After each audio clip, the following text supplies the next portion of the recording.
So, hi Wow Life, another video, another share guys, another POV. So, ngayon pag-uusapan natin, walang iba Dan Joy. Napaka-pretty naman ni Joy dyan. Ayan, ang ganda ng ngiti. At syempre, hindi magpapahuli ang kagwapuhan ni Kalingap Dan. Sorry, Kuya Starax. Bakit ganyan? Anyways, bago ang lahat, don't forget to support and subscribe. Kuya Val Santos Matubang, ating na vlog Kalingap Rab. At sa lahat ng team Kalingap, syempre guys, salamat sa support at pagmamahal nyo sa aming mga Kalingap reactors. So, this is it. Pag-usapan natin, Love Team.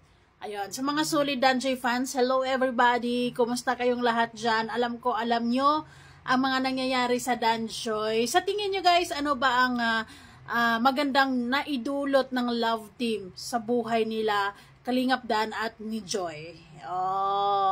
Syempre para sa akin, base lang din sa nakikita ko, na-obserbahan ko, si Joy bukod sa less stress, less hassle, and less iisipin kung saan siya kukuha ng mga pambabayad niya, ganito, ganyan, lalo na sa kanyang apartment, at sa kung ano pa mang mga gastusin niya, lalo na nursing yung kanyang kurso, ay malaking tulong sa kanyang pag-aaral talaga, dahil maraming mga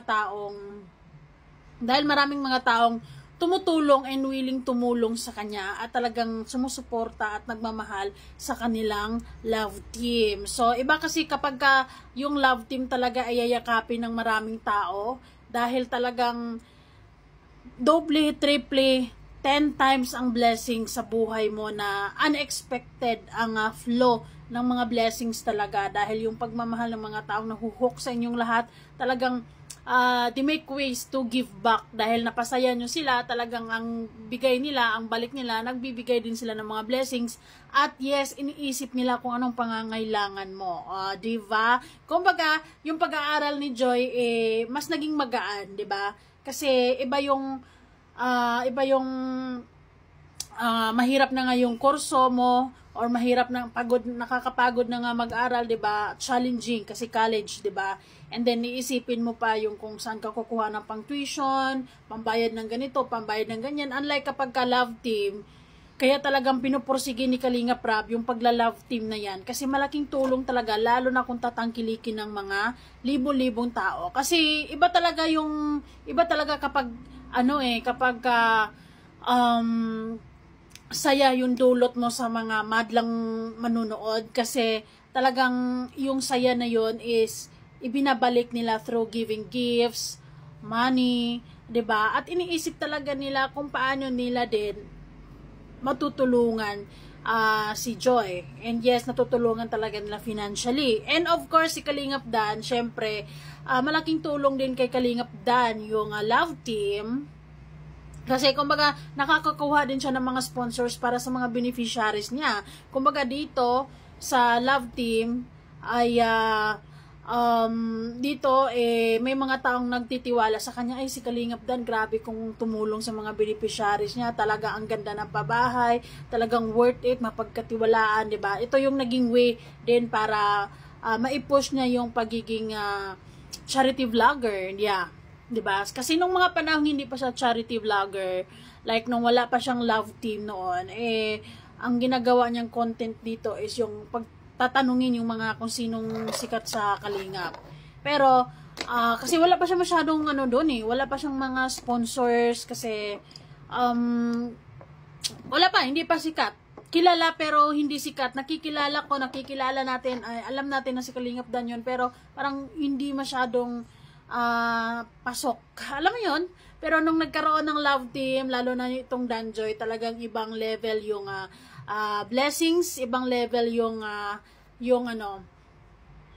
mga opportunities, chances na nakukuha ng Love Team talaga. Tulad din Joy, hindi lang sila basta Kalingap Angels ngayon, talagang silang dalawa ambassador and ambassadress ng Velvet Box.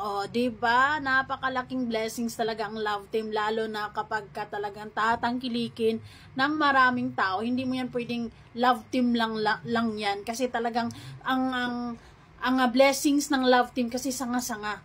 'di ba? O nandiyan of course ang natutulungan si Joy, si Kalingap Dan, 'di ba?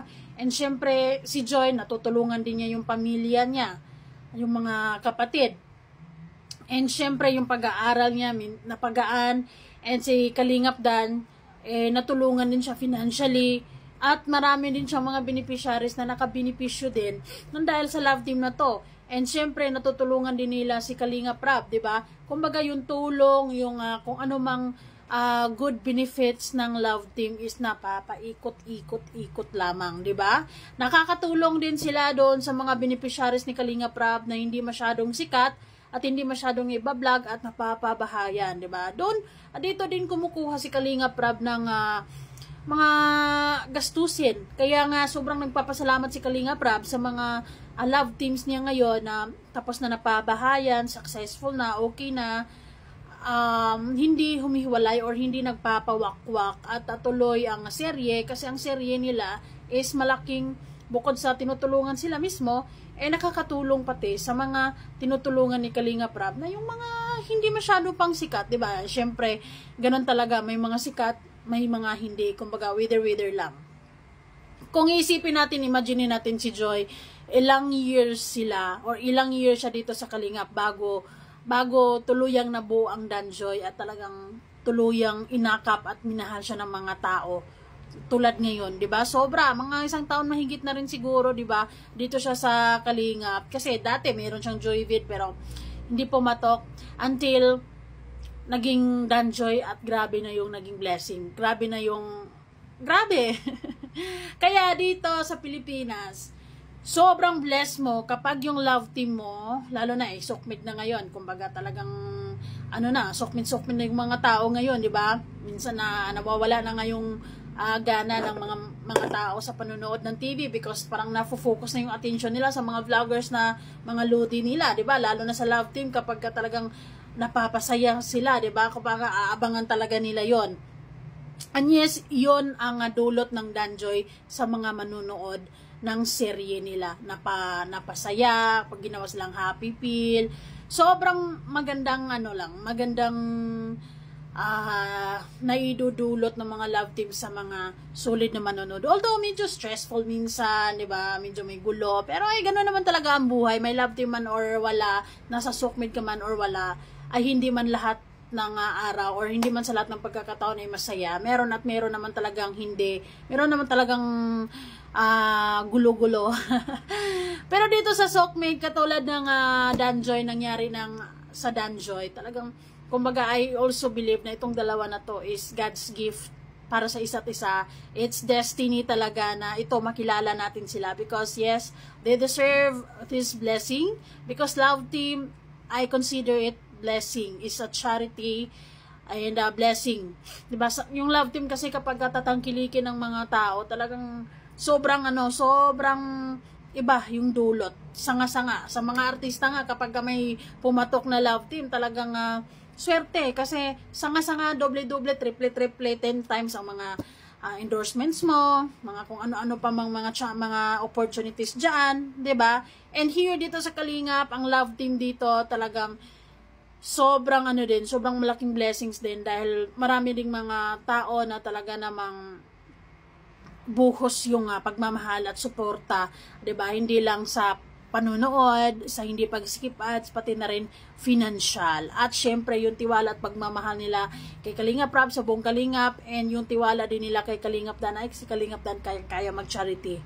'Di ba? Kung tingnan nyo, ang ganda ng naidulot ng love team talaga. Medyo magulo lang, paminsan-minsan may mga issues, hindi may iwasan kasi yung iba, talagang whether you like it or not, talagang yung iba ay, pag nakikita kanilang umangat, yung iba may tendency talaga na parang hihilahin kanila, i-discourage kanila para mag-quit ka. Pero good thing itong si Joy at saka si Kalingap Dan, they know how to handle their bashers, and actually, hindi na kailangan silang i-handle, hayaan na lang. Diba? And as long as maraming naniniwala sa kanila na mabuti silang tao, nakakatulong sila syempre, and I think that's all that matters. Diba? So love team is a blessing.